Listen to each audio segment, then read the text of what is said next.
Hello everybody, welcome to Block and Order, where we explore the legal issues facing the Web3 world so you don't have to. I'm Kyle Lawrence, and with me as always is my co-host. He's the Batman to my Robin, Moish Peltz, everybody. Hello Kyle, and hello everyone else. How are you doing today, Moish?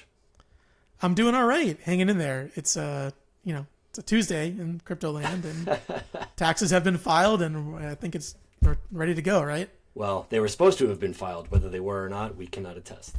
Stranger things have happened in this world. All right, well, let's kick the show off today with our first topic, Messari fundraising. Moish, tell the people what you know. So the Messari company released a State of Crypto Fundraising report this past month showing that funding has dropped, believe it or not, in the third quarter of 2023, with the third quarter marking new lows in both overall funding and on deal counts, at least since Q4 2020 was the last time we've seen numbers this low. So quarterly, there was fundraising of about $2 billion across about 300 deals, both about 36% down from last quarter. So Kyle, given this report, do you think this tracks with our feeling of where we're at in the market right now? It's certainly consistent with the ideas of bear markets that everybody is talking about. And when you factor in geopolitical turmoil and economic fears that are just so prevalent in our media cycle, these kinds of things are not surprising. And what is also not surprising is that the deal flow that is there, it tended to migrate towards pre-seed, seed, A rounds, those really early rounds that are smaller in size. You're not getting these massive 9-figure investments, some, but few and far between. So it's certainly consistent with typical economic indicators, and it's certainly consistent with the state of the crypto market as it stands today, for sure. Yeah, I agree with all that. I think anecdotally, people are surprised when they hear that there are deals happening at all. They're like, oh, right, it's crypto. There's nothing happening. There's no fundraising. Well, no, there's still 300 deals in a quarter, which isn't insignificant. It's still a couple $1 billion of fundraising. Right. So I think there is real money available for real companies with real founders, with real ideas that are building, still today. But obviously those numbers are way down, and you're not seeing the, $50 million at a $200 million valuation deals that we were seeing lot of in 2021 and 2022. But that I think tracks. It's just the reality is there are deals happening, especially I think in the infrastructure space, still in the DeFi sector, things like that are real money, real dollar amounts are happening. You're seeing the transaction amounts like going through these protocols. Those are a little bit easier to fund than the Web3 stuff where it's like, hey, we're going to go out and sell an NFT collection. It's like, well, is now the right time for that? And should we put money into betting that that's going to happen at a 10x return? Well, one of the aspects of the deals being concentrated in more pre-seed, seed, and Series A is that they are smaller in size. And to a company like Binance Labs that was very active in this quarter, a $3 million investment is pocket change to them. I don't, not to sound and play monopoly money with people money, but in the grand scheme of things, that is insignificant. So it's easy for them to take a bunch of flyers and hope that 2 or 3 of them hit. As like in baseball, if they make 10 of these investments, if 2 of them hit, that's it's the Mendoza line. It's not terrible. That's they're not looking for hits. They're looking for grand slams, right? Well, right, that's true. And all you need is one or 2 of them, and it pays for it. Yeah, but I think that's right. And I think you look back at some of the big deals that were happening and some of the players, like, well, is that capital sustainable? And are we going to get rounds like that in this current environment? So to be seen. To be seen. So next topic in the order is crypto layoffs. A number of crypto firms have announced layoffs in the past few weeks. Just to run down a few examples, I think really across every sector, we have Bitmain, the crypto miner, Certic, the crypto security and audit firm, Chainalysis, the blockchain tracing analytics firm, Ledger, the hardware wallet seller, and even Yuga Labs, the NFT seller and owner of the Bored Ape Yacht Club and CryptoPunks. So Kyle, we have here, I think, layoffs at really every facet of the industry. How does this sync with our last topic of fundraising and where we are in the market now? What are the odds? There's less money. There's less money to retain people. I mean, who'd have thunk it? Also in there, not in the rundown, I did notice that KuCoin, this was a couple months ago now, but there was speculation they were going to fire everybody. Their CEO went very public and said that's not happening. And the next day, 300 people were laid off. So, it's not Schadenfreude. It's just the way the cookie crumbles. I don't think this is specific to crypto. I think this is a sort of global issue. LinkedIn just fired a bunch of people. They laid them off. You wonder if those people got LinkedIn invitations asking them if they wanted to go to job fairs and whatnot. But we'll let somebody yell at me for that comment. But this is not atypical of the market. As somebody who probably knows a lot of people at some of these firms, is there any scuttlebutt coming out as to what this portends for the industry? Anything like that you're hearing? I think it points to just general belt tightening, right? There's a lot of companies. They raised a lot of money back in 2021, 2022. They have aims of lasting through, this bear cycle. They're trying to extend their runway.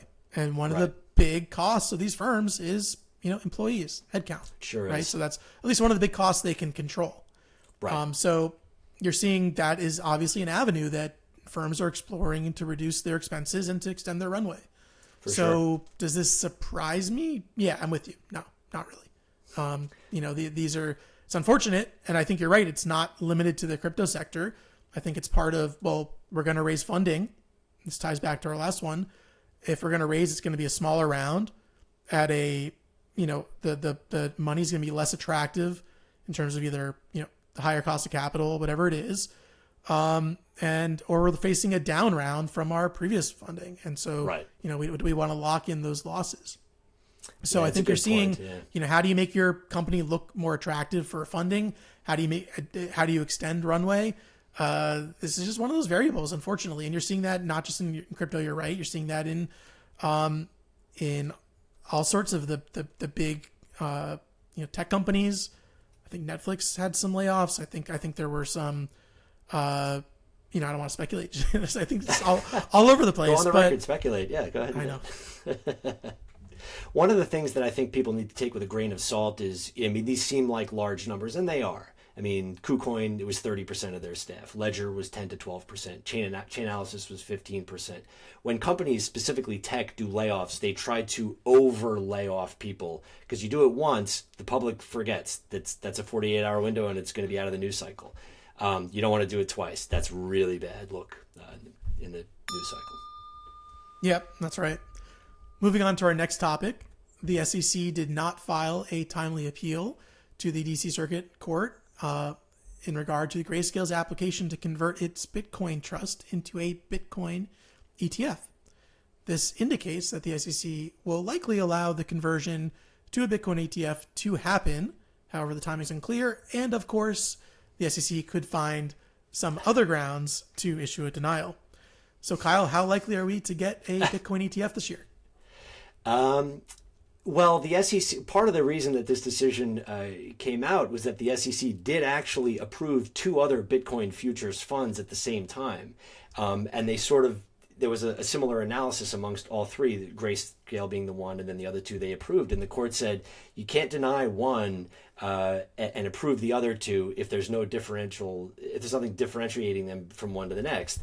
Because the SEC just sort of, what's the old law school thing where you throw the paper up in the air, wherever it lands on the stairs, that's the grade the person gets. It's almost like what they did here. It really seems that way. So, who knows what the SEC is thinking? We've gone on and on about the sort of randomness of a lot of their decisions. Tough to predict what's going to happen with Grayscale, but it's an interesting time for ETFs in the space in general. And this news, I think, is just sort of the icing on the cake for it. Yeah, I think the court may have called the SEC capricious and arbitrary, which is the standard by which they are not supposed to make their agency decisions. I love it. Yeah, it's like keep saying it. But yeah, nobody likes these futures-based ETFs. The consumers don't like them. I don't think the issuers like them. Maybe they like them because the fees are really juicy, but I don't think they see that as a sustainable business model is to just keep raking in fees off these future products. Right. I think the trusts also are really good for the issuers. They're not very good for consumers. My 401k is crying a little bit with my investments that are down bad. Just don't look at it. Just don't look at it. Exactly. Don't look at it. If you don't think about it, it's not there. So look, I think the market certainly wants this. And you saw this week there was a false rumor that the BlackRock ETF was actually going to be approved. And for the moment in time when the world thought that was a reality, there was a 10% bump in the Bitcoin value, the trading of BTC on basically every exchange based on that false rumor. And so you're seeing there is a huge market, I think, expectation and demand, and this could possibly be a catalyst for that market should these ETFs actually get approved. But potentially, yeah. I don't know I don't know if I'd go that far necessarily, only because when you have the world and the state that it's in today economically, people become a little bit less risk averse. I mean, the Ethereum ETF, the Bitcoin futures, just to give you some context, the first one that did come out in October of 2021 collected $570 million on its first day. And the Ethereum ETFs this week, it was $10 million in total for 6 of them over the course of a week. 570 million versus 10 million. Treasury yields just hit their highest level in years. When that happens, people, spec assets go out the door. It's no magic to it with these guys. Yeah, that's a good point. It all ties back to that macro, right? So our next topic, the SEC has announced their first 2 NFT enforcement actions. One was against the Stoner Cats NFT project, which was backed by Mila Kunis and Ashton Kutcher, with a guest appearance by Vitalik Buterin in animated form. And the other was against Impact Theory, a business educational content company headed by Tom Bilyeu. The SEC has deemed both companies to have sold NFTs as part of an unregistered securities offering. And the SEC commissioners Pierce and Ueda dissented, emphasizing that stifling of artist creativity and drawing parallels to traditional collectible offerings that are not unregistered securities offerings. So, Kyle, what kind of questions does this raise about the future of NFTs and their ability to be sold as not securities? Well, it's definitely a not surprising development given everything you've heard coming out of the SEC over the past few years. Stoner Cats was the second case that they lobbied against an NFT project. Impact Theory, which we'll talk about in a minute, was the first one. And at the end of the day, the through line between these things is the founders of the project were basically encouraging people to invest because they could make money. Stoner Cats, they talked about their experience in Hollywood and how they had all these famous stars and how they knew that people would make a profit somehow by investing in these NFTs. And so what the SEC's Division of Enforcement said, the sort of like Skeletor lackey called Gerber Gruel, it was the guy's name. So forgive me if I'm mispronouncing it, but he said, look, regardless of whether your offering involves beavers, chinchillas, or animal-based NFTs, under the federal securities laws, it's the economic reality of what you're offering. It's not the thing you're selling, it's how you're selling it. If I say, Moish, you buy this thing, you're going to make money on it, I'm engaging in an unregistered securities offering. If I just say, here, Moish, buy this, then I'm not. And that's a tricky thing, because something like this, you have Mila Kunis, you have Ashton Kutcher, people are automatically going to be drawn to it, whether they have baggage or not. And there's going to be an economic reality where somebody expects to make money on it. Yeah, but the economic reality is not one of the 4 prongs or 3 prongs of the Howey test, and it seems like it's all been compressed to that. I think above and beyond that, I really appreciate the dissenting opinion by Commissioners Pierce and Ueda. We see this, all the time. Is I'm an artist, I have this creative idea, I want to put this out into the world. That costs money, and I want someone to help me pay for that. And so it's just like I think their dissenting opinion alluded to Star Wars and them selling collectible toys as part of their, offering to raise money to help, film the second, episode or whatever it's going to be. Right. And so I think it's like, look, if the SEC had said, here's the rules of the road, here's how to do this, here's a way you can do this in a way that achieves your artistic, goals and creative outlet and et cetera. But yeah, you're going to raise some capital. Here's the third rail. Don't do it this way. They issued no guidance. They saw all this happening in 2021, 2022, when these projects were launched. And now we are in like the Q3 of 2023. It's like, oh, wait, no, you shouldn't do that. If they're a regulator and they're going to be serious about regulating this industry, they should have a more active voice in coaching people of the do's and don'ts. And even these actions, I don't think really do that. So yeah, you can kind of read the tea leaves and see what they didn't like about this and the marketing speak, but they're not really issuing any proactive guidance to creators to try and make NFT launches. So, Yeah, it's definitely frustrating. Damn it, Jim, I'm a government regulator, not a government regulator, right? It's yeah. So our last topic of the day, SBF. I don't know. Do we even need to say more? Yeah, I'm not even sure where to begin on this one. I mean, the trial is getting a lot of publicity, and you're hearing just horror story after horror story coming out from the different witnesses who have testified against SBF and who have pled guilty and accepted lesser charges for themselves. Some of the ones that stick out in my mind, I was seeing Nishad Singh was testifying about how they have key meetings about financials and projections on the balcony in the Bahamas, and he would express his fear, and SBF, I don't know if he didn't care or just didn't understand it. It's really bizarre. Just the more you look under the hood, the more you see just the wackiness that's been going on. What did you see last? Oh man. So, I mean, the Carolyn Ellison testimony was great to read along. And one of the things she said was that the SBF's image of being this kind of slouchy, messy haired dude was very calculated, which I think was interesting. Her testimony was interesting. I've read the Michael Lewis Going Infinite book, which I thought was really interesting. He's gotten some probably deserved pushback about being a little bit too friendly to these guys. But I think just because this thing blew up doesn't mean that there was always this conspiracy to take everyone's money. I think a lot of it was disorganization. I think a lot of it was, hey, let's take. There's the gap. There's a funding gap. Where do we have money? There's money here. Let's do it. Yeah. So increasingly terrible decisions, obviously ending up in what is alleged to be fraud and criminal conduct and so forth, and people admitting to that criminal conduct. I also thought, so two people have been really, really good on the reporting here. One is Molly White, who will put a link in the show notes, who has posted on her Substack basically daily recounts of the trial testimony, which has been really fascinating. The other is Matt Levine, who's the Bloomberg columnist, and his newsletter is just a fantastic read. He can do no wrong. What you're doing. He had a quote, so one of the things that Carolyn Ellison testified to was that there was a primary spreadsheet that had their financial picture when they were trying to raise capital towards the end.